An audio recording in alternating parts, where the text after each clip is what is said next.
What's good, y'all? Welcome back to another video. Today I want to go over exponential rules.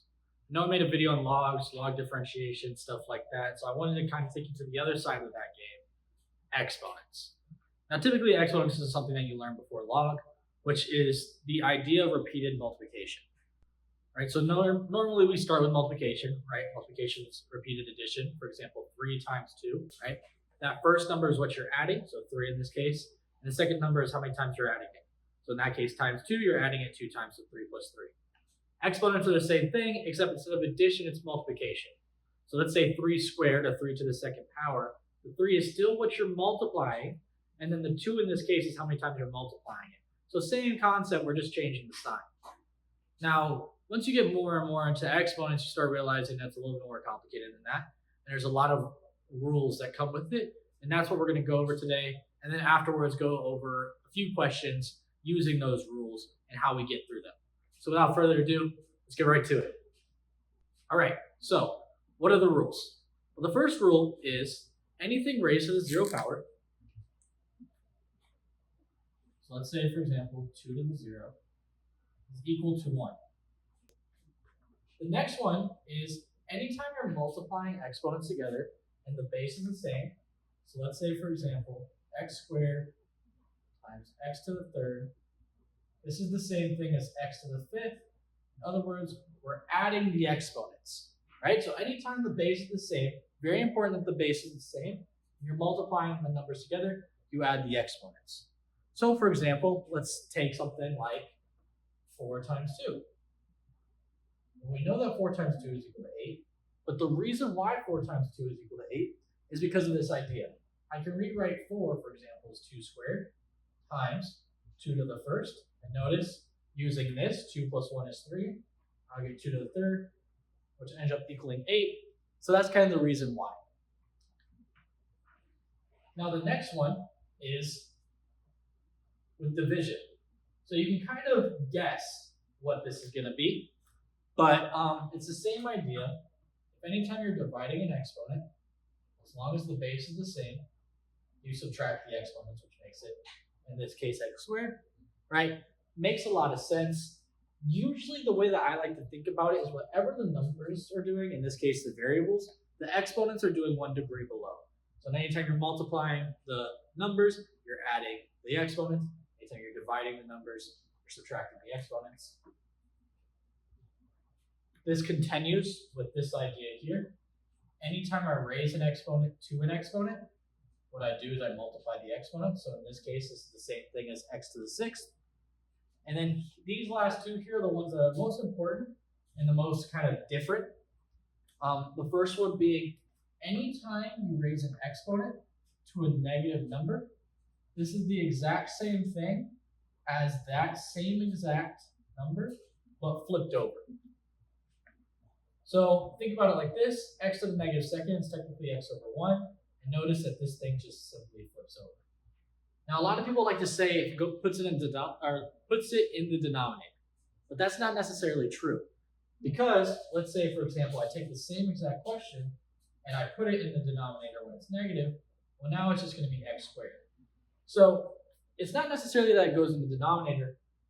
It just, if it was in the denominator, it goes to the numerator. If it was in the numerator, it goes to the denominator. It flip-flops its role. And then the last one here is fractional exponents. So let's say, for example, I'm going to just put this all in variable terms here.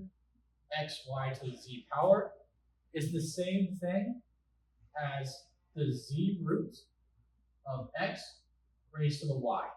So in other words, the numerator of the fraction becomes the exponent inside the radical.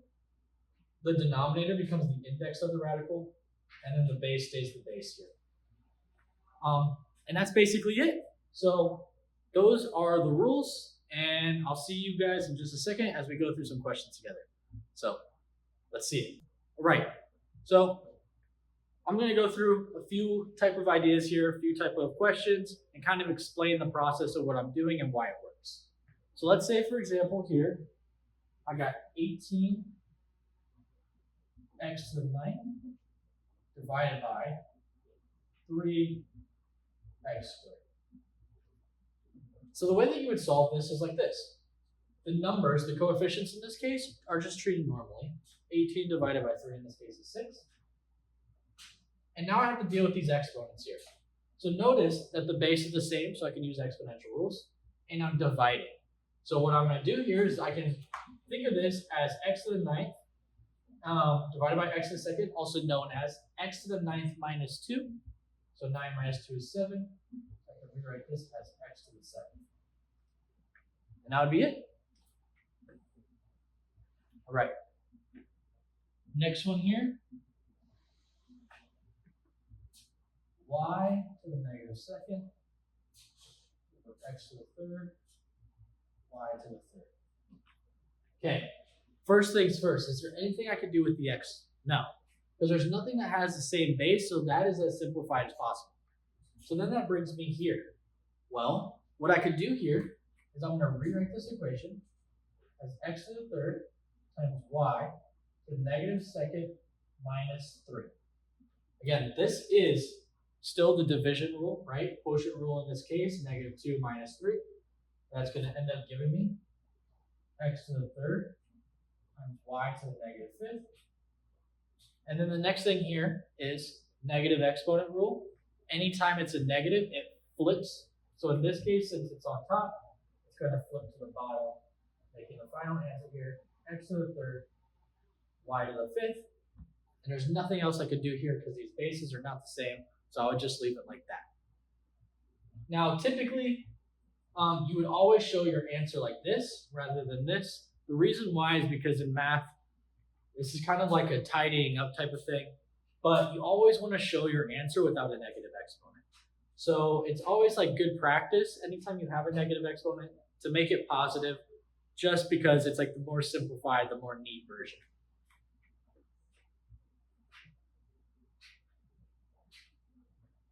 Okay, next one here.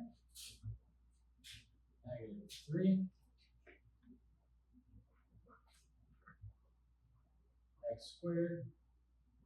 Y to the negative third. All of this raised to the negative second power.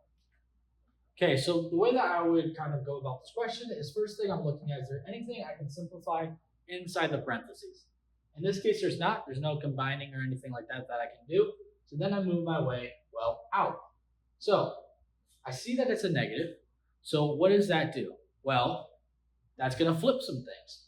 So what I'm going to do is I'm going to deal with the negative first, and then I'll square everything afterwards. So in this case, what that's going to do here is it's going to put the negative 3 in the denominator. So I'm going to put my little sign there. I'm going to put negative 3 down here. Okay, x squared was positive, but now it's going to be negative, so now that's also in the denominator. But the y now, negative times a negative, well, that's a positive, right? Remember, power rule, anytime you raise an exponent to an exponent, you multiply the exponents. So in this case, it's going to be positive, so now y to the third is in the numerator, and this is all squared. Right? I have not done anything with the actual numerical value yet. I just was dealing with it based on the sign. Now I go back in with my number. So I'm going to square everything. Like I said, power rule states anytime you're raising an exponent to an exponent, you multiply the exponents. So this is the same thing as y to the 6 over, well, negative 3 squared is 9. Okay, and then x squared here raised to the second is 4. Making our final answer, y to the 6th over 9x to the 4th.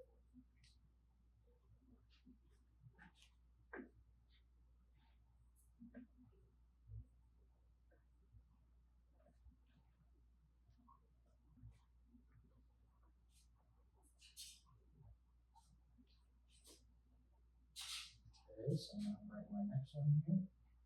Times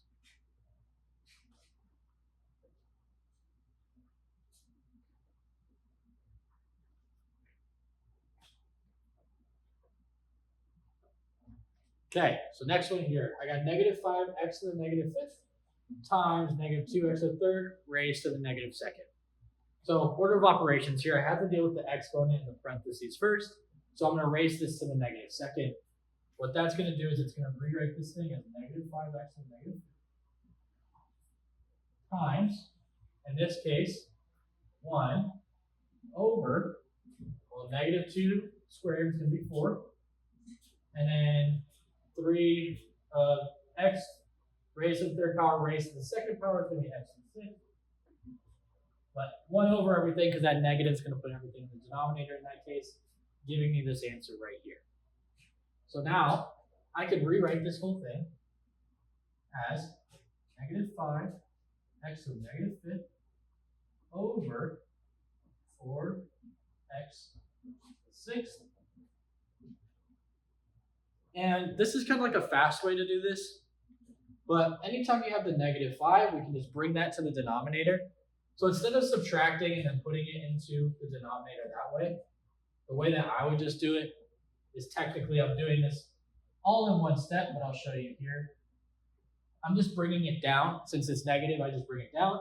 And then in this case, multiplication rule, right? Anytime you're multiplying numbers and the base is the same, you add the exponents. So that gives me my final answer being negative 5 over 4x to the middle. All right, now here's gonna be our last one. This is gonna be the biggest one. And so just give me a second while I write it, and then we'll be right back.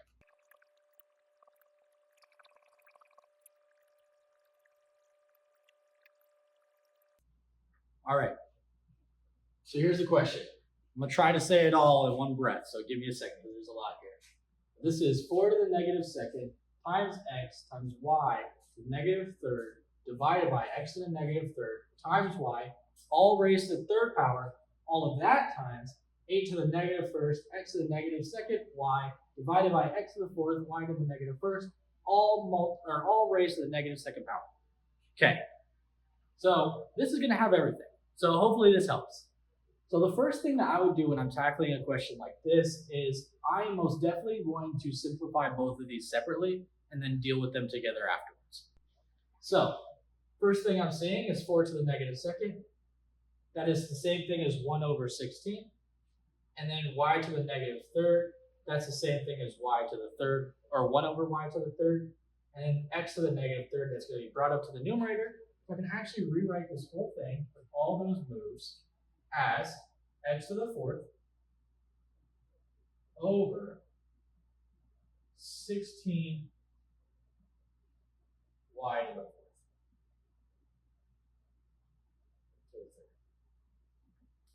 So in other words, I brought my negative 3 up. So that's x to the third x. Anytime you're multiplying, you add them together. That's how I got x to the fourth. The 4 is going to go down because that has a negative exponent, and 4 squared is 16. And then the same thing with y, I brought it down. Multiplication rule, I get that. Okay, next one, I'm going to do the same thing on the other side here. Okay, so same kind of idea here. I'm going to bring the 8 down.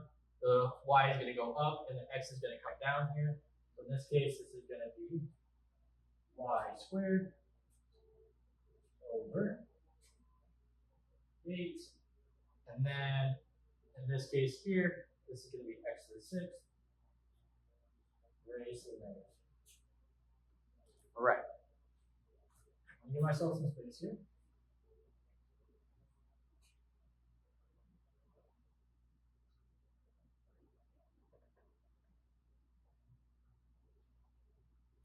Okay. So now, okay, back to the drawing board. I'm going to raise everything to these exponents now. So again, power rule, anytime you raise an exponent to an exponent, you multiply the exponents. This is the same thing as x to the 12th over, I'm just going to write this as 16 to the third. I don't feel like doing the math right now. And then y to the 12th. Okay, then times, in this case, everything in this case is going to get flipped and then squared because it's the negative second. So in this case here, I'm going to have 64, and then x to the 12th over, in this case, y to the